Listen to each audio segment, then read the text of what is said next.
Reencarnação, processo educativo. Este será o tema da nossa fala nesta noite. E antes de iniciarmos, gostaríamos de rogar a Deus, nosso Pai, que deposite as suas bênçãos fecundamente sobre cada um de nós, de modo que nos sintamos muito bem nesta casa de oração, de luz, de elevação da alma. A reencarnação é um dos princípios fundamentais da doutrina espírita.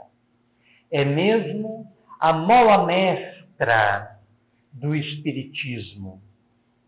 A palavra reencarnação é formada pelo prefixo re, que vem do latim, significando de novo, e a palavra encarnação, entrar na carne.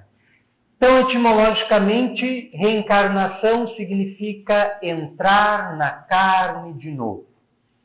E como o significado da palavra o indica, a doutrina da reencarnação exige e implica a existência de um ser espiritual que entra e sai da carne por vezes sucessivas, por ocasião da morte e do renascimento, formando ciclos que são internos, objetivando a educação do nosso ser, a educação da nossa alma, a educação do nosso espírito imortal. Esta doutrina não é patrimônio exclusivo do espiritismo. A crença na reencarnação encontra-se espalhada, disseminada em diferentes povos de todos os tempos da história, nos mais diversos lugares.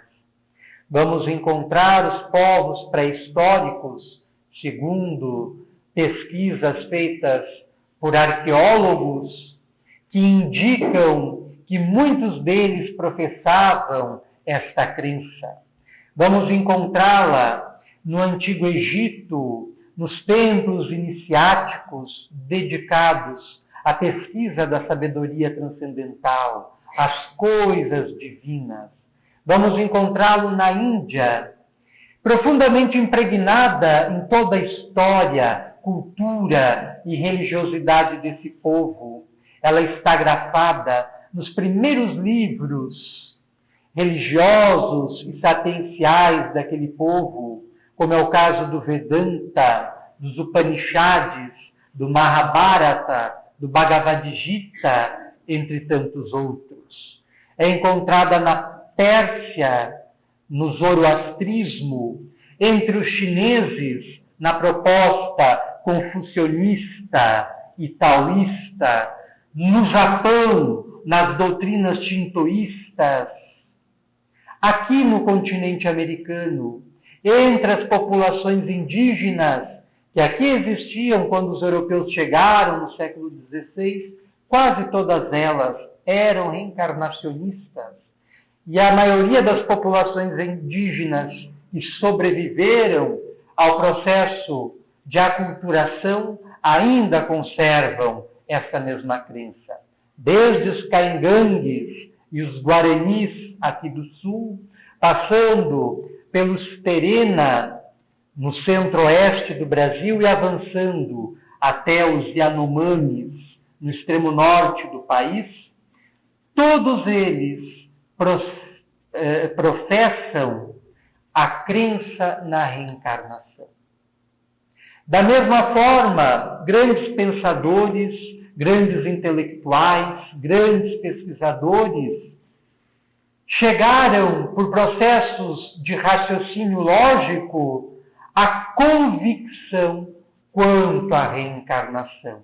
Desde a mais alta antiguidade até a atualidade, inúmeras são as inteligências de Skoll que publicamente declararam a sua crença, a sua convicção na doutrina da reencarnação. Como é o caso de Forri, de Lao Tse, na antiguidade chinesa, como é o caso de Krishna, na antiga Índia, como é o caso do faraó Akenaton, no antigo egípcio, como foi o caso dos grandes filósofos gregos, formadores da principal matriz cultural, formadora da nossa civilização, como Sócrates, Platão, Aristóteles. Vindo até a atualidade, como eminentes pesquisadores da envergadura de um Ian Stevenson e de um Hernani Guimarães de Andrade, que dedicaram grande parte das suas vidas para, no âmbito das academias terrenas, estudar, sob o viés científico, a doutrina da reencarnação. O primeiro que citamos, professor Ian Stevenson, da Universidade da Virgínia, nos Estados Unidos, coletou mais de 2.600 casos de crianças na primeira infância que manifestavam, sem qualquer influenciação do meio, lembranças das suas vidas anteriores, das suas existências pregressas. E ele produziu, talvez, o que até hoje seja o maior monumento no campo da pesquisa ao fenômeno da reencarnação.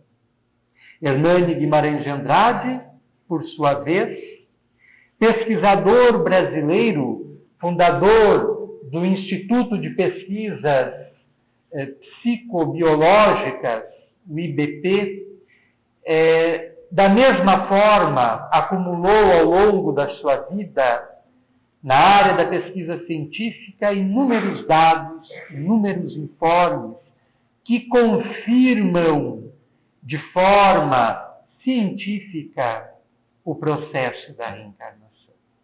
Então, como vemos, a doutrina espírita, ao expressar o princípio reencarnacionista, mais não faz do que refletir um princípio cósmico, uma lei universal estatuída por Deus, a fim de reger a harmonia, a ordem, o equilíbrio no universo inteiro. E o Espiritismo apresenta a sua visão da reencarnação de uma forma a identificar nela a absoluta necessidade que temos de encarnar para crescer, para avançar, para progredir, para expandir a nossa consciência, para melhorar a nossa inteligência, para melhorar a nossa moralidade, para educar os nossos sentimentos, para direcionar as energias que fundamentam a nossa alma. Então, para a doutrina espírita, a reencarnação é um processo primordialmente educativo. O ser reencarna para crescer. Repetimos e repetiremos isso várias vezes ao longo dessa nossa fala. O ser espiritual reencarna sucessivamente com a finalidade de evoluir, de crescer. O espírita, que reiteradamente afirma que encarnamos na Terra para sofrer, demonstra ignorar o entendimento que a doutrina que ele professa possui sobre a reencarnação. O sofrimento, as dificuldades, as dores, são desafios para o nosso avanço, para o nosso engrandecimento perante a vida maior. E nós não encarnamos para estarmos sujeitos a eles. Nós encarnamos para evoluir. Mas, na estrada da evolução, também existem as pedras, os calhaus, os empecilhos, os buracos, que representam as nossas dificuldades, os nossos dramas, os nossos sofrimentos, que precisam ser ultrapassados, que precisam ser vencidos. Mas nós não encarnamos para confrontá-los. Não é o objetivo. Eles decorrem do processo em que nos encontramos. Eles decorrem do nosso processo de caminhar espiritual na direção de Deus. Então, o espírita que repetidamente fala que reencarnamos para sofrer, tem uma visão equivocada do processo reencarnatório, porque não é o que ocorre. Então, nós que aqui estamos e que privamos, felizmente, deste conhecimento que é essencial para a reformulação das nossas existências, devemos refletir frequentemente sobre a nossa condição de seres reencarnantes, meditando que esta não é a primeira vez que estamos aqui, que já tivemos outras vezes neste planeta, talvez em outros planetas mesmos, e não será a última vez que estaremos aqui. A Ele voltaremos inúmeras e inúmeras vezes, atendendo esse objetivo central da lei divina, que é o nosso crescimento, a nossa educação, a nossa elevação. Allan Kardec, o codificador do Espiritismo, ao interrogar os benfeitores espirituais quanto ao objetivo da encarnação, naquela que é a questão número 132 do Livro dos Espíritos, recebeu deles a seguinte resposta: Deus lhes impõe a encarnação com o fim de fazê-los chegar à perfeição. Observem, é a primeira frase, o primeiro período que inicia a resposta. Os espíritos, que eram espíritos muito evolvidos, os que atuaram ao lado de Kardec no processo de consolidação da doutrina espírita, não falam que nós encarnamos para sofrer. Eles são bem claros. Deus lhes impõe a encarnação, a nós espíritos, com o fim de fazê-los chegar à perfeição. Então, esse é o objetivo central do princípio reencarnacionista. Levar-nos, através de ciclos sucessivos de encarnação, vivência na carne, desencarnação, reencarnação, e por aí vai, ao nosso aperfeiçoamento paulatino, devagar, dentro das possibilidades de cada um de nós, na direção de Deus. A natureza nos dá muitos exemplos nesse sentido. Observemos as sementes. Pegarmos aleatoriamente um punhado de sementes de diferentes plantas e o arremessarmos na terra, algumas não irão germinar, outras irão germinar, irão desenvolver-se, cada uma segundo o seu princípio organogenético, cada uma segundo as forças biológicas que estão encerradas em seus cernes, dentro dela, e vão desenvolver-se dentro do seu tempo próprio. Algumas vão crescer devagar, lentamente, vão adquirir uma estatura mediana, outras vão engrandecer-se de forma rápida, buscando as alturas. Outras não conseguirão cumprir o seu processo de desenvolvimento. E a semente serve de metáfora para a realidade humana, porque mostra que cada um de nós, enquanto seres reencarnantes, estamos dentro do nosso tempo próprio, numa faixa evolutiva, que é a qual nós pertencemos e dentro da qual devemos nos ajustar. Sem conflitos, sem dramas, sem sofrimentos, sem recalques, sem prejuízo da alegria que nós devemos ter na vida. Tanto que isto já era uma recomendação do apóstolo Paulo. Regozijai-vos no Espírito do Senhor, recomendando que nós, em nosso contexto religioso, devemos buscar a alegria.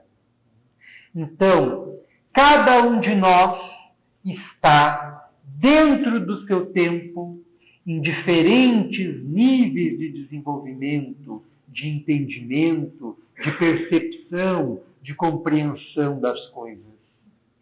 E isso responde pelas dificuldades dos relacionamentos humanos, dos desentendimentos dentro de casa, no seio da família, quando o pai não compreende o filho e vice-versa, quando os cônjuges não conseguem encontrar o caminho da harmonia para solucionar as suas problemáticas na esfera do casamento, quando no trabalho, no trato com o chefe ou com o subordinado, temos dificuldade de nos fazermos entender, de nos fazermos compreendidos. Tudo isso é um reflexo do tempo em que cada um se encontra, que é o tempo espiritual de cada um. A carne, o corpo físico, a matéria, oculta, esconde a nossa realidade espiritual.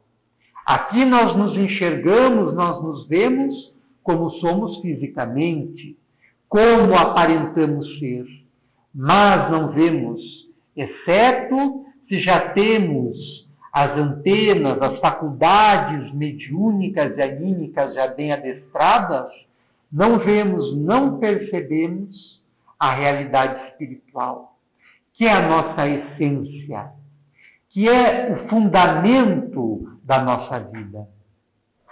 E por isso que insistimos que cada um está num tempo espiritual diferente. E, considerando isto, e tendo isto presente em nosso dia a dia, teremos condições de compreender melhor no nosso dia a dia os conflitos que estouram aqui e ali, os problemas que aparecem lá e acolá, e teremos condições de resolvê-los da melhor forma possível. Embora toda essa diferenciação, que se confunde, que se choca, porque ela está identificada num aspecto energético, que se projeta além de nós e se interpenetra de um com o outro, né? As energias do nosso ser, os nossos pensamentos, as nossas emoções, os nossos sentimentos irradiam-se constantemente em nosso entorno e essa energia nos antecede no contato com as outras pessoas. Tanto que, antes de chegarmos ao lado de determinada pessoa, a mesma já sente o impacto das nossas energias. E aí se explica os fenômenos da antipatia e da simpatia. Por que nos sentimos tão bem na companhia de determinadas pessoas, tão mal na companhia de outras, e assim vai. Então, salvaguardando essa diferenciação que existe entre nós, decorrente do tempo espiritual de cada um, do amadurecimento espiritual de cada um, o que manda a lei divina, o que estabelece a lei divina para nós, é o roteiro, através do processo reencarnatório, para chegarmos à perfeição. Asseveram então os espíritos: Deus lhes impõe a encarnação com o fim de chegar à perfeição. E aqui nós entendemos a perfeição como desenvolvimento global e integral de todas as potencialidades do nosso ser, da nossa inteligência, dos nossos sentimentos, dos nossos pensamentos, das nossas habilidades, das nossas relações com os semelhantes. Então, a perfeição é o desenvolvimento completo das sementes que carregamos dentro de nós, dessas faculdades que ainda ignoramos, que estão dentro de nós, à espera do tempo certo para eclodir. Quantas pessoas passam, muitas vezes, anos consecutivos em trabalho mediúnico, procurando educar e desenvolver os seus cabedais mediúnicos, as suas forças psíquicas, e não obtém sucesso, porque não é a hora ainda, não é o tempo adequado para a pessoa usufruir daquelas faculdades e conseguir conviver de forma equilibrada com as mesmas, devendo insistir no processo de educação e desenvolvimento da sua mediunidade, mas sem pressa, sem inquietação, sem agitação, aguardando o seu ciclo de desenvolvimento natural. O problema é que nós temos muita pressa para tudo em nossa vida. E como o ditado diz, não apressado come cru. Então nós precisamos ter paciência e aguardar, dentro do nosso ritmo, dentro do nosso tempo, o desenvolvimento dos nossos potenciais interiores, que devem aflorar, sim, que devem ser educados, que devem ser desenvolvidos. Continuando a leitura da questão 132 do Livro dos Espíritos. Para uns é expiação, o processo reencarnatório. Para outros, missão. Então aqui, nesse segundo período, nessa segunda frase da resposta dos Espíritos, nós temos uma tipologia da reencarnação. Os Espíritos dividem as encarnações em dois tipos: expiação e missão. Em outros trechos, nós vamos, das obras da codificação, vamos encontrar outras tipologias e outras diferenciações. Aqui, os Espíritos nos sugerem, nos indicam dois grandes conjuntos de experiências reencarnatórias. Aquelas que são de expiação, em que os espíritos que se comprometeram com as leis divinas, que incorreram no crime, em erros clamorosos, que fizeram o que não deveriam, que burlaram as leis sociais, as leis humanas e, por extensão, as leis divinas, são, por impositivo dessas mesmas leis, condicionados a reencarnar de novo, muitas vezes em condições aflitivas, mas objetivando a educação das suas forças espirituais, que foram corrompidas pelo seu livre-arbítrio, pela livre escolha que teve de fazer o que não deveria sabidamente ter feito. Então, não é que o indivíduo reencarne para sofrer, como são os casos das expiações, em que as dificuldades já se apresentam desde o berço, nos casos de deficiência, de paralisia cerebral, de tantos problemas de ordem congênita que afetam o processo de desenvolvimento neurológico, físico das criaturas. Mas não é que o espírito reencarne para sofrer, embora aos nossos olhos pareça, e nós soframos junto com esta circunstância, que é dolorosa para a pessoa e é dolorosa para a família. Mas o ser está ali em processo de aprendizagem, de educação, de reequilibração perante as leis divinas. Quando, através de um ato impensado e equivocado, nós nos desarmonizamos com as leis de Deus, automaticamente, por um processo impositivo da nossa consciência, a vida aproxima de nós condições que nos permitem a reharmonização com essas mesmas leis, de modo a nos libertarmos da culpa, nos libertarmos do erro no qual incorremos.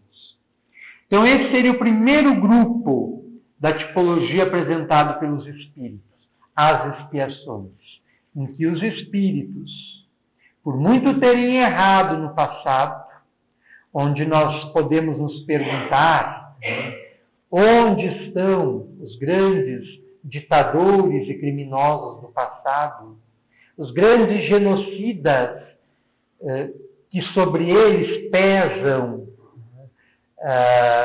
o fardo de milhares de vidas, de milhares de mortes, onde estão os grandes criminosos que se celebrizaram por suas ações grotescas e infamantes.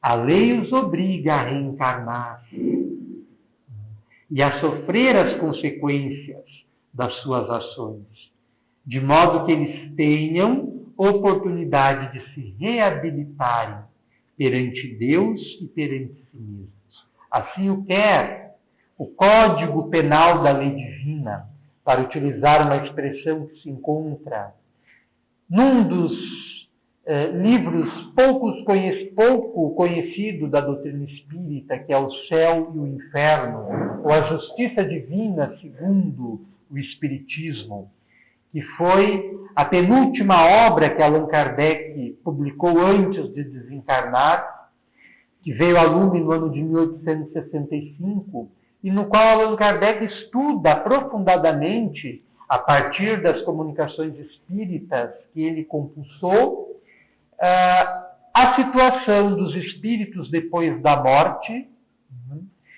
em que eles verificam sobre a vida espiritual que passam a enfrentar as consequências das suas ações.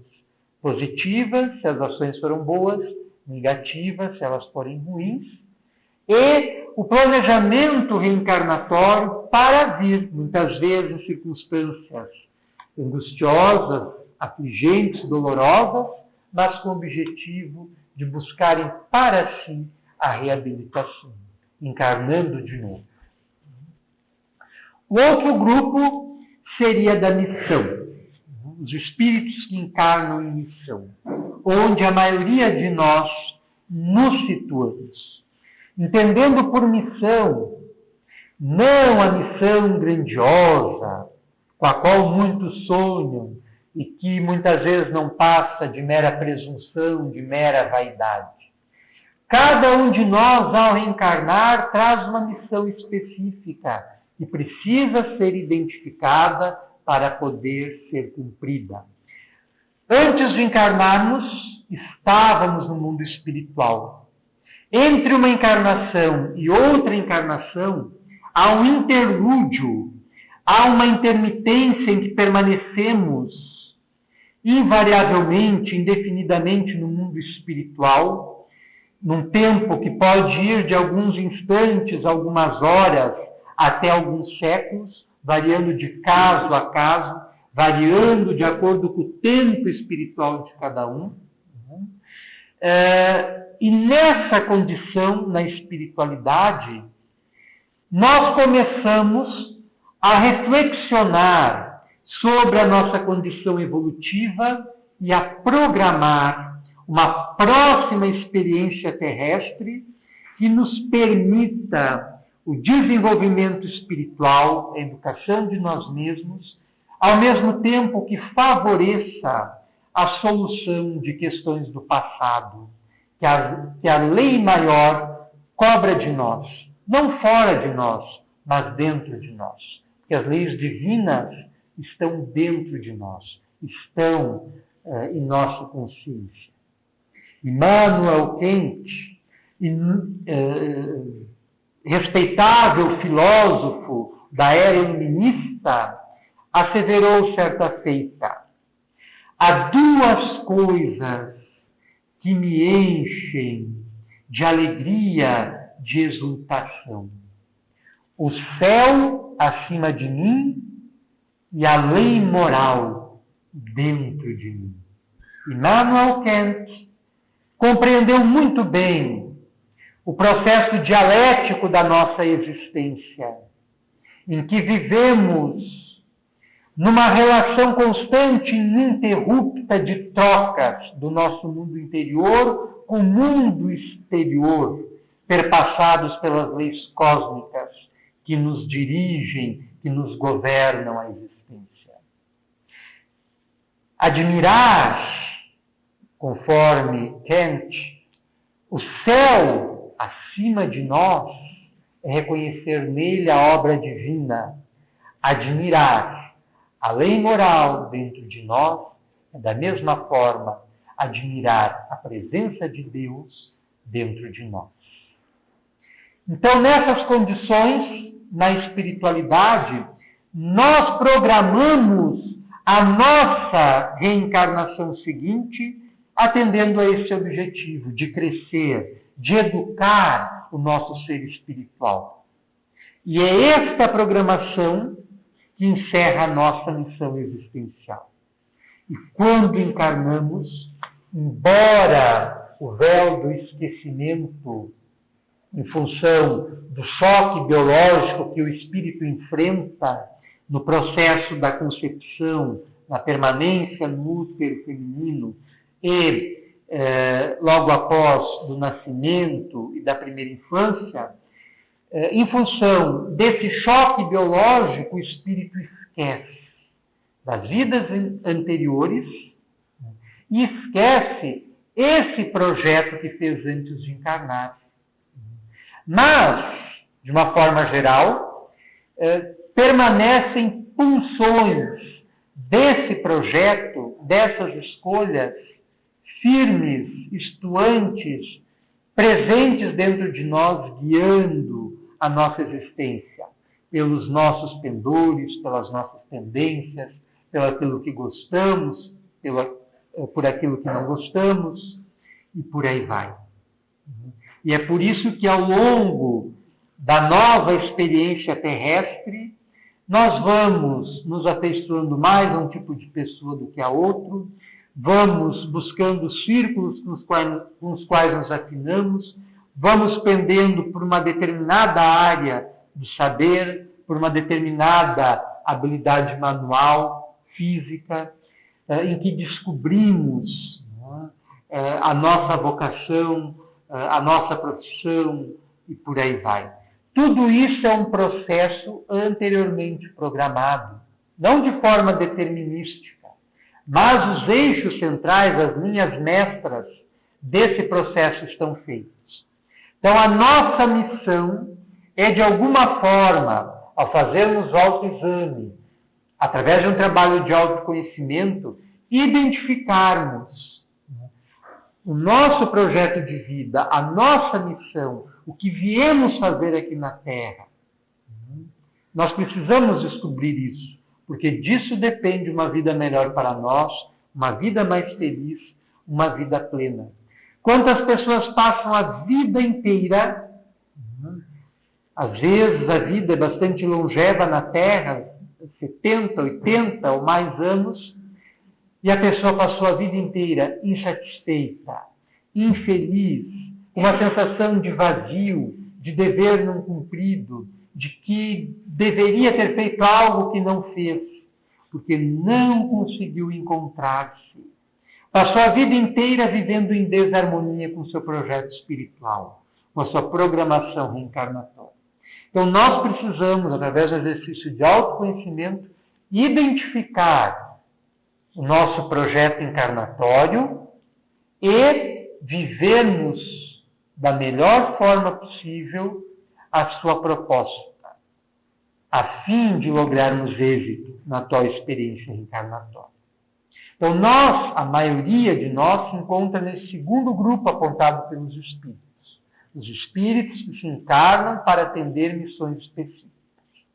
Que é dentro do próprio lar, tentando colaborar com o familiar difícil, tentando ajudar aquele que não nos compreende, aquele que muitas vezes nos trata com ingratidão, mesmo nós tendo os melhores propósitos em relação a ele. Então, as nossas missões, elas são bem específicas e nós nos identificamos com facilidade em nossa vida pessoal, psicológica e nossa vida familiar. Não devemos querer uma missão de transformadores do mundo. Não devemos sonhar desta forma, porque, como dissemos antes, muitas vezes revela mais um complexo de inferioridade do que qualquer outra coisa. Tem um provérbio chinês que, quanto a isso, afirma: antes de saíres reformando o mundo, dá 3 voltas dentro da tua casa, vendo ali o que precisa de reforma. Então, as nossas missões, elas são bem específicas. Nós temos que ter humildade para reconhecer isso e localizá-las no âmbito da nossa existência e na dos nossos familiares, do nosso círculo de relações pessoais. Avançando na leitura da questão 132 do Livro dos Espíritos. Mas, para alcançarem essa perfeição, têm que sofrer todas as vicissitudes da existência corporal. Nisso é que está a expiação. Então, os sofrimentos, as dificuldades, os problemas, as agruras, as misérias, os conflitos, os dramas que todos nós vivenciamos, por ser patrimônio comum de todo espírito que está encarnado na Terra, constituem desdobramentos do nosso projeto de educação espiritual, do nosso processo de engrandecimento interior. Não há aprendizagem sem esforço. Muitas vezes ela não ocorre sem sacrifício e sem dor. Então, as condições negativas da vida muitas vezes concorrem para fazer com que nos melhoremos, objetivando esse princípio maior que é a perfeição, que nos aguarda mais além. A pedra bruta precisa sofrer os golpes duros do cinzel que lhe arremessa o escultor a fim de se tornar-se na bela escultura que nos encanta a visão. Então, as experiências negativas, dificultosas, afligentes, da mesma forma, objetivam o nosso melhoramento. E cada um aqui pode se perguntar, fazendo um rápido autoexame, se os momentos mais importantes da vida, divisores de água mesmo, não foram aqueles em que sentimos alguma dor, passamos por algum sofrimento, por alguma experiência extremamente difícil, em que choramos copiosamente. E podemos nos perguntar se depois dessas experiências continuamos a mesma pessoa que éramos, ou se não saímos transformados delas, ao passar por elas. Então, o sofrimento, não estamos fazendo aqui de forma alguma apologia, defesa do sofrimento. Ninguém gosta, não é bom, e nós não estamos aqui para isso, conforme entendemos pelo Espírito. Mas ele concorre para a nossa evolução. De modo que, quando ele se manifestar em nossa vida, ao invés de adotarmos uma postura de revolta, de indignação, devemos buscar a calmaria que ensejará a compreensão da dificuldade que estamos vivenciando e, quiçá, a sua solução. Mas é indispensável que nos resignemos ao invés de nos rebelarmos contra Deus, contra o mundo, contra o nosso semelhante. Nós temos que perder a mania de buscar culpados para as coisas negativas que nos acontecem. Porque, em última análise, tudo o que nos sucede diz respeito a nós mesmos. É produzido por nós mesmos. É atraído de alguma forma por nós mesmos. Por necessitarmos daqueles eventos para avançar, para crescer, para progredir. Mas é sempre importante lembrar que o projeto que Deus tem para nós é o da perfeição, é o da felicidade, é o da alegria. Então, nesse sentido é que se encaixa a afirmação paulina que se encontra em Filipenses, capítulo 4, versículo 4. Exultai no Espírito do Senhor, né? Alegrai-vos e regozijai-vos no Espírito do Senhor. O que quer dizer que mesmo ante as situações difíceis devemos buscar o lado positivo das coisas, a melhor parte de que falava Jesus, encarar a face boa que tudo e todos possuem. O que nos auxiliará a passar pela experiência de forma mais tranquila e serena. E o apóstolo Paulo tem autoridade para fazer tal afirmação, porque ninguém ignora os sofrimentos e sacrifícios pelos quais ele passou. Desde falsos testemunhos, críticas pesadas, incompreensões, até a pedradas, ataques físicos, chicotadas, até a supliciação final. Mas ele comportava-se positivamente, alegre, irradiando a sua felicidade íntima que decorria da sua compreensão das leis universais, do princípio da imortalidade, da reencarnação, da comunicabilidade com o mundo espiritual. Por isso ele dizia, alegrai-vos no Espírito do Senhor. Continuando a leitura da questão 132 do Livro dos Espíritos. Visa ainda outro fim a encarnação, a de pôr o espírito em condições de suportar a parte que lhe toca na obra da criação. Esse trecho é de suma importância, porque ele demonstra a grandiosidade da proposta divina para nós. Deus nos criou seres incompletos, inacabados, para que, através dos nossos próprios esforços, cooperássemos com Ele, não só no processo da autoconstrução, no processo da elaboração de nós mesmos, mas também cooperássemos com Ele na obra da criação, na sua obra divina, que é para nós inabordável. Não temos como compreender. O que os nossos olhos vislumbram, o que os nossos sentidos detectam, não é um décimo, não é um grão de areia, não é uma gota d'água comparada à grandiosidade da obra divina.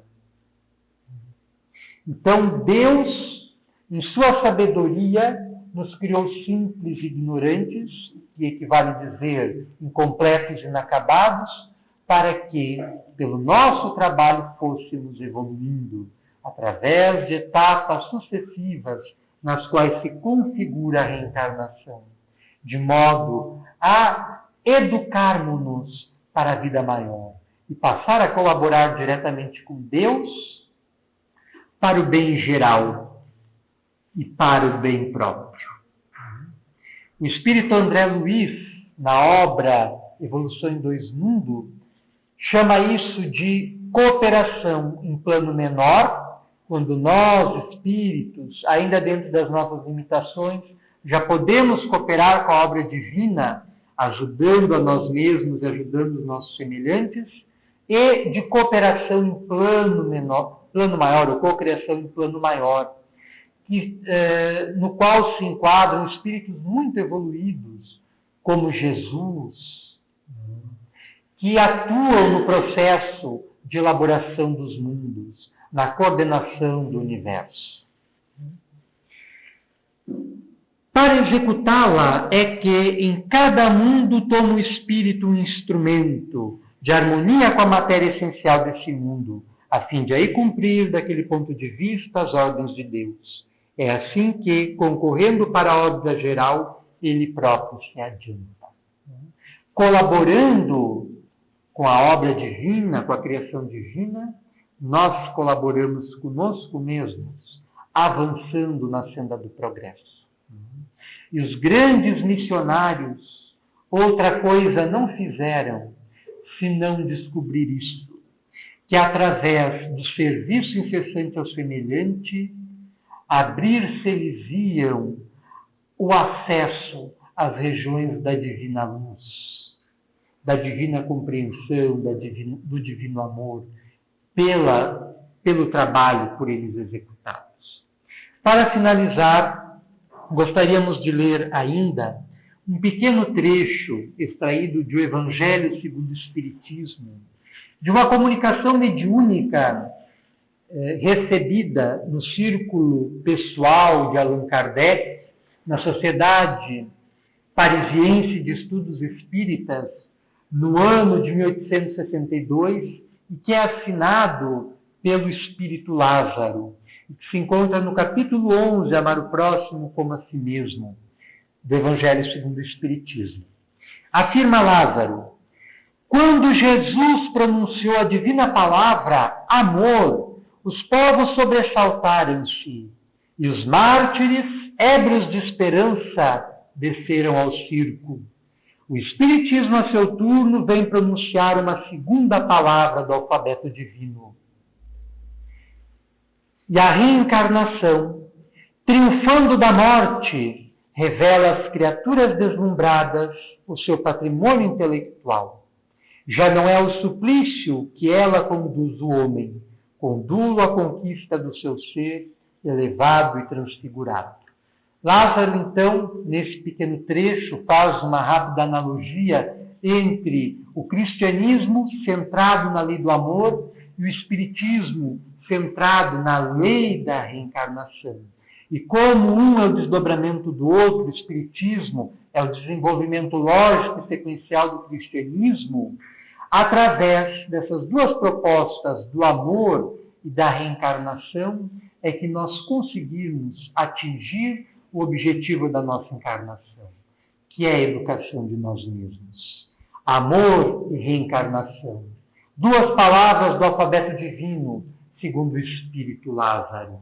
Direção e caminho aos nossos passos no caminho terrestre, para a nossa evolução, aos altiplanos da felicidade e da aventura que nos aguardam no mais além.